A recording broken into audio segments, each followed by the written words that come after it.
যে কালকে তো আমি তোলাটার লাগে রেশন টেশন দিয়া বাড়িতে গেছি।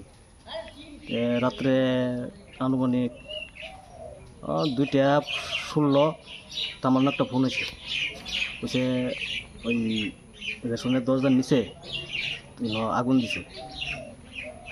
তারা কিছু লোক ওই পদ্মবরণের গান করছিল, তারা অনেক সময় দেখছে আগুন, তারাও নিবাইছে।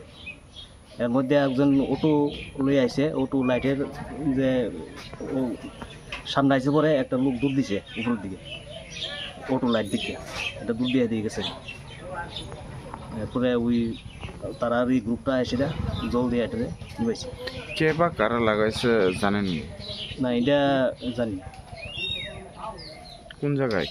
এটা মাইগঙ্গা নতুন বাজার। রেশনের নাম? উত্তম মাইগঙ্গা 2। আপনার নামে? হ্যাঁ, আমার নাম উত্তম দাস। পুলিশের ইনফরমেশন দিচ্ছেন নি? না, পুলিশের জানাইবেন নি? হ্যাঁ, জিডি করব।